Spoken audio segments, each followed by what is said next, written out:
Yeah, the coroner has been delivering his findings of fact. This is a case that has generated a lot of headlines. Steve Dymond, of course, took his own life 7 days after appearing on the Jeremy Kyle show. Last week we heard from Jeremy Kyle himself giving evidence saying that he felt that he hadn't humiliated or belittled Steve Dymond in this case. The coroner has in his findings ruled that there's insufficient evidence for him to be satisfied that there was a direct cause of distress appearing on the Jeremy Kyle show, that there was a direct cause of distress as a result of his appearance for Steve Dymond there. The coroner saying that there is evidence available to me at this particular time of other stresses within Steve Dymond's life. He spoke about the fact that there had been a history of mental health, self-harm and suicide within Steve Dymond's life. He recently, before he took his own life, suffered a bout of depression. And he said, given that there was that context of mental distress in life and in what he was going through, while he feels that appearing on the show may have exacerbated his feelings towards his relationship with his partner deteriorating, he doesn't feel that it was a direct cause of Steve Dymond taking his own life. And a number of things have come up in this case.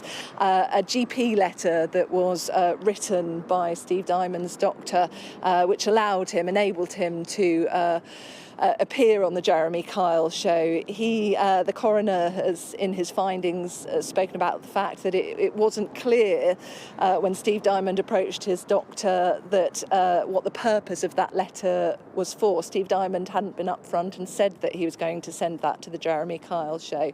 The coroner was asked to consider if comments Jeremy Kyle had made during that show contributed to Steve Dymond's mental state, and he said there was insufficient evidence to say that that was a direct cause of the stress that Steve Dymond experienced. He said that there was evidence in Steve Dymond's life of him experiencing other stresses as well as what he was going through. He brought up Steve Dymond's own reliability. He had a history of diagnosed personality disorder, and he said, taking into account the fact that the ITV show had aftercare records which showed that Steve Dymond had appeared to be emotionally contained. There was evidence in what was written by the aftercare team for the production show that his focus seemed to be now on trying to rebuild his relationship.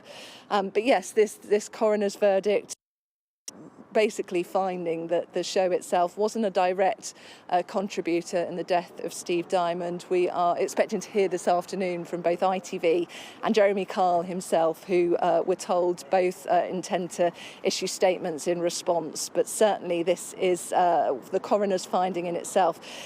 Keen to stress that there were other stresses going on within Steve Dymond's life at the time that led up to him taking his own life.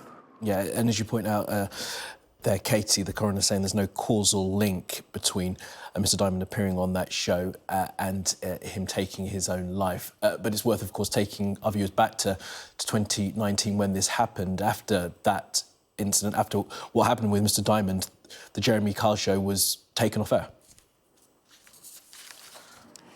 Yeah, look, those clips that were aired last week, which were never broadcast in the end because the show itself ended up being cancelled, it is certainly, they seem out of step with the TV that we are now used to watching.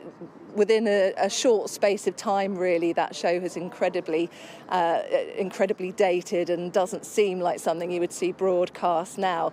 Jeremy Kyle was here last week. He was saying that people tuned into the show knowing that they understood what the exact format was, that it was an act, his character that he put on, and it was all about sort of whipping the audience up into a frenzy to an extent. But then there was this conflict resolution format where he would move the guest to a side area, and it was all about a journey within the show itself. Steve Dymond's family had spoken about the fact that they were certainly his son had spoken about the fact that he had expressed really that he had been hugely distressed by his appearance on the show, but certainly the coroner in this case finding that it wasn't, while it might have exacerbated his thoughts, he was already going through a lot of mental distress as it was already. OK, Katie, for now in Winchester, thank you for that. And just to remind you, if you are experiencing distress or upset, help is always available. The Samaritans are available 24 hours a day. You can reach out to them by calling 116 123 or by email joe@samaritans.org.